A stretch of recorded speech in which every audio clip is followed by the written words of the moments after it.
Welcome to District Command Central, your go-to source for the latest news and updates on the Washington Commanders. Don't forget to hit that subscribe button and ring the bell so you never miss a play. Alright guys, let's talk about what's going down in Washington right now, because this is one of those stories that just hits differently if you've been following the Commanders closely this season. Jayden Daniels, the rookie phenom, the reigning offensive rookie of the year, the guy who's been the spark plug of this whole team, is officially out for Monday night's game against Patrick Mahomes and the Kansas City Chiefs. Yeah, you heard that right. The Commanders are going into one of their toughest matchups of the season without their young star under center. And look, I know injuries are part of the game, but this one feels big. It feels like it could shift the entire tone of Washington's season because Daniels wasn't just playing well, he was becoming the identity of this offense. Now let's rewind to Sunday, that ugly loss to the Dallas Cowboys, 44-22, a game that got away from Washington real quick. It was in the third quarter when Daniels pulled up grabbing his leg, and immediately you could see it. Something was off. You could almost hear that collective gasp from Commanders fans watching. That's the kind of moment that just guts a team, because Daniels has been the heart of their offense, the guy making plays when everything else breaks down. He's been electric, he's been exciting, and he's been efficient too. Through 7 games, the kid threw for 1,031 yards, 8 touchdowns, just 1 pick, and added another 211 yards and a rushing score on the ground. That's dual-threat production that we don't see often from a first-year starter, especially one in a system that's still trying to find its identity. But this isn't the first time this season Daniels has had to sit out. He already missed 2 games earlier this year after that knee sprain he picked up back in Week 2 against the Green Bay Packers. That's what makes this all the more concerning. You never want to label a player injury-prone, especially someone this early in their career, but for Washington, this is starting to become a pattern they can't ignore. It's a hamstring now, and if you know football, you know that hamstrings are one of those injuries that linger. You can rehab it, you can stretch it, you can say all the right things during the week, but if you come back too soon, it grabs again, and suddenly you're back on the sideline for another few weeks. So that's where Marcus Mariota steps in. And honestly, talk about a full-circle moment. Mariota, a former second overall pick himself back in 2015 with the Tennessee Titans, now finds himself as the guy who has to step in for another top draft pick and try to hold the line for Washington. He's been here before, literally and figuratively. This will be Mariota's 3rd start this season, and he's been, well, serviceable. Not bad, not great, just solid. He's thrown for 426 yards, 3 touchdowns, 2 interceptions, and one of those picks got taken all the way back for 6. But he's also shown flashes of that vintage Mariota athleticism, 94 rushing yards and a touchdown on the ground over his appearances. That mobility is going to be crucial against a Kansas City defense that loves to pressure and disguise coverages. The question, though, is whether Mariota can lead this team the same way Daniels has. Because make no mistake, Daniels isn't just a quarterback for the Commanders, he's been the energy source. You see it in how his teammates talk about him, how the offense seems to breathe differently when he's on the field. There's a confidence there, a kind of quiet swagger that young quarterbacks rarely have. And that's what makes this injury sting so much. Because even though the Commanders are sitting at 3-4, they've shown flashes of being more than just a middle-of-the-pack team. They've got talent at the skill positions, the defense has had its moments, and in the NFC, a wild card spot is still very much within reach. But to get there, you need stability under center, and right now, they just don't have that. And look, I've got to give some credit where it's due. Marcus Mariota hasn't folded under pressure. He's come in when needed, he's played with poise, and he's kept the Commanders competitive even in tough spots. Pro Football Focus actually gave him an 83.0 overall grade, 8th best among quarterbacks this season, which might surprise some people. But if you've watched him closely, you can see why. The mechanics are cleaner, he's not forcing throws like he did in his younger years, and his decision-making has improved. The one area where he'll have to be perfect this week, though, is ball security. The Chiefs' defense under Steve Spagnuolo thrives on chaos, blitzes, disguised pressures, trap coverages. If Mariota gets caught staring down a receiver or holds the ball too long, you can bet that Kansas City front will make him pay. Speaking of Kansas City, let's not ignore the mountain the Commanders are about to climb. Because as inconsistent as the Chiefs looked early in the season, they've started to find their rhythm again. Patrick Mahomes, the man everyone loves to doubt for about 2 weeks every year before he reminds us who he is back in full MVP form. He just torched the Las Vegas Raiders last week, and that offense looked like it finally got its swagger back. So when I hear people saying, "Oh, Mahomes isn't the same anymore," I just laugh. Stop it. You're witnessing greatness. Stop hating on Mahomes. Every time we start to question him, he goes out there and casually throws for 350 and 3 touchdowns like it's a walkthrough.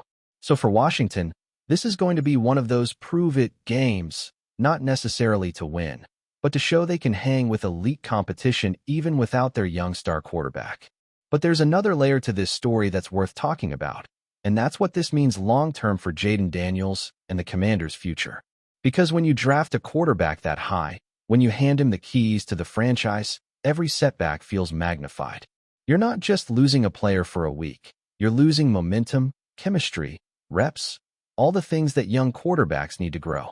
Daniels' development is the single most important storyline for Washington this season, and these injuries keep interrupting that rhythm. A hamstring may not sound like a major injury, but it limits mobility, explosiveness, and confidence, especially for a player whose game depends so much on being able to escape pressure and make plays off script. There's no denying the Commanders have a tough road ahead. Sitting at 3-4, they're in that dangerous middle ground where 1 or 2 losses can send your playoff hopes spiraling. The NFC wildcard race is tight. Teams like the Lions, Rams, and Buccaneers are all hovering around that same range. Washington can't afford to slip much further. They've got to find ways to win ugly if necessary. Rely on that running game with Brian Robinson Jr., get creative with Curtis Samuel and Terry McLaurin in space, and hope that Mariota can keep things steady until Daniels returns. The defense has been up and down, giving up big plays through the air, and against someone like Mahomes, those mistakes can turn into fireworks real quick. So this Monday night matchup isn't just another game. It's a test, a measuring stick for where this Commanders team truly stands. Can they rally without their star? Can they show that resilience that good teams always find when adversity hits? Because that's what this moment is really about. We've seen it before. Teams lose their starting quarterback and somehow find a way to grind out wins, build confidence, and come back even stronger. Maybe Mariota finds a little magic. Maybe the defense steps up and creates turnovers. Maybe they shock the world. That's the beauty of football. You just never know. Still, all eyes will be on Jayden Daniels in the coming weeks. Because when he's on the field, you can see the potential oozing out of every play. He's smart, athletic, and fearless. You can see why Washington fans have fallen in love with him so quickly. This injury is just a bump in the road, but it's a reminder, too, that greatness takes time and sometimes patience. If the Commanders can weather this stretch and keep their season alive, they might just come out stronger for it. But for now, they'll have to rely on the veteran, hope for a clean game, and pray that when Daniels returns, he's back to full strength, because the kid is special. And when he's healthy, the entire NFL can feel it. So buckle up, Commanders fans. Monday night's going to be a ride. It's not the matchup anyone hoped for. No Mahomes versus Daniels duel under the bright lights. But it's still football. It's still a chance to compete. And it's still a story worth watching. Because sometimes, the real test of a team isn't how they play when everything's going right. It's how they respond when the storm hits. And right now, the storm has arrived in Washington. If you're enjoying the coverage, make sure to smash that like button and drop a comment with your thoughts on the Commanders' latest moves. We want to hear from you. The NFL world is buzzing, and if you thought the offseason was quiet, think again. Washington Commanders fans might need to pinch themselves because what seemed like a distant possibility has officially turned into reality. Or at least, that's the word on the street. Terry McLaurin, the electric wide receiver who has been turning heads since his rookie season, has reportedly inked a monumental contract extension that will keep him in burgundy and gold until 2030. And yes, the rumors are flying that this deal makes him the highest-paid player in the franchise's history. If these whispers hold any weight, we could be witnessing a seismic shift not just for the Commanders, but for the entire NFC East, and maybe even the league at large. Sources close to the team are hinting that this isn't just any extension, it's a statement. McLaurin, who has been the centerpiece of the Commanders' offense, is not just being rewarded for his current production, but for the promise of what he could continue to bring to the table over the next several seasons. Analysts and insiders are speculating about the sheer financial magnitude of the deal, suggesting numbers that were previously unimaginable for a franchise still climbing back into relevance after years of inconsistency. The whispers are that this contract will not only elevate McLaurin to elite earning status, but also solidify him as the undisputed face of the team. And let's be real, in a league where the quarterback often gets all the shine, a wide receiver claiming this level of prominence? That's huge. The timing of this extension adds another layer to the story. Coming off another strong season where McLaurin continued to prove he's not just a highlight reel player, but a reliable, game-changing weapon, the Commanders are sending a clear message. They're committed to building around him. There are murmurs that the front office sees McLaurin as the cornerstone of their offensive identity for the next decade, and locking him down through 2030 is just the beginning. Fans online are already buzzing, imagining what this means for the team's draft strategy, free agency moves, and even their approach to the quarterback position. If McLaurin is secured for nearly a decade, the pressure and opportunity is on the Commanders to surround him with the right pieces. Speculation is also rife about how this deal compares to other marquee wide receiver contracts across the NFL. While exact figures are being kept under wraps, insiders are hinting that McLaurin's new salary eclipses previous benchmarks set within the franchise and might even send shockwaves across the league's wide receiver market. There's talk of guaranteed money, incentives, and performance bonuses designed not only to reward him for what he has done, but to incentivize him to reach new heights. And let's be honest, when you're dealing with a player of McLaurin's caliber, the numbers are almost secondary to the statement the team is making. This is your guy, and we're all in. The whispers suggest that this move could reshape how other teams approach long-term contracts with elite skill position players, particularly those who aren't quarterbacks. Social media is ablaze with speculation. Hashtags are trending, and highlight reels are circulating, showing McLaurin's explosive catches, clutch touchdowns, and jaw-dropping speed. Fans are theorizing about what this means for rival teams, particularly within the NFC East, which has been a war zone of unpredictability in recent years. Some insiders are suggesting that McLaurin's presence in Washington for the long haul could be the anchor that finally gives the Commanders a consistent identity in a division that has often been defined by chaos and turnover. Meanwhile, armchair analysts are debating whether this extension signals a renewed offensive philosophy, one centered around vertical threats, dynamic route running, and explosive yards after the catch. If the rumors are to be believed, McLaurin isn't just getting paid. He's being entrusted with reshaping the team's entire offensive blueprint. Rumors from league insiders suggest there might be more behind-the-scenes machinations at play. The contract, which some sources describe as mega renovation in style and substance, reportedly came after months of negotiations, strategic planning, and internal deliberations.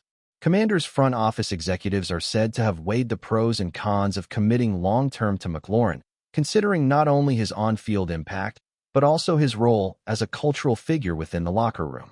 The whispers suggest that player leadership, community involvement, and marketability were all factors in making this deal happen. If true, it's a multifaceted decision that goes beyond X's and O's, highlighting the growing trend in the NFL of teams investing in the holistic value of a player. Of course, there's a fair share of skepticism, as always. Some pundits are questioning whether a long-term deal of this magnitude puts undue pressure on both McLaurin and the organization. What if injuries or unforeseen circumstances impact performance? Could this be a gamble that backfires in a few years? Yet, the counter-narrative circulating among insiders is that the upside massively outweighs the risk. McLaurin is in his prime, with a skill set that seems only to be improving, and the Commanders are reportedly confident that this investment will pay dividends not just on the field, but in shaping the franchise's identity for years to come. The chatter even suggests that other teams will now be scrutinizing their own star receivers, wondering if similar megadeals are in the cards, and if they wait too long, they might miss the opportunity. The impact of this rumored deal extends beyond the numbers and strategy. Fans are speculating about the cultural ripple effects, how this could energize the stadium, ignite merchandise sales, and turn McLaurin into a household name in the nation's capital. There's talk that this contract could redefine what it means to be a Commanders player in the modern era. A franchise no longer willing to let its stars walk away. A team willing to invest in identity, excellence, and sustained relevance. Every social media post, every highlight, every analyst discussion seems to come back to one question. Are the Commanders finally building a team that can compete not just for a season, but for the next decade? And if McLaurin is at the heart of that vision, this could be the dawn of a new era in Washington football, one defined by stability, excellence, and high-octane offense. As the details slowly emerge, one thing is clear. Terry McLaurin has cemented his place not just in the roster, but in the mythology of the franchise. The rumors, the leaks, and the insider chatter all point to one monumental conclusion. Washington isn't just keeping its star, it's transforming him into the face of a dynasty in the making. Fans are already dreaming of Pro Bowls, deep playoff runs, and highlight reel touchdowns that will define a generation.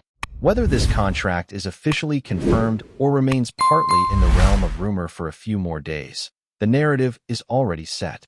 McLaurin is the centerpiece, the symbol, the player around whom Washington's hopes for the next decade will orbit. The buzz is real, the stakes are high, and if the whispers are true, we might be witnessing one of the most significant franchise-defining moves in recent NFL history. Washington Commanders, brace yourselves. Terry McLaurin is here to stay, and everything else is just background noise. Thanks for tuning into District Command Central. Make sure to subscribe and follow us for all the Commanders news you need. Until next time, keep the faith and hail to the Commanders.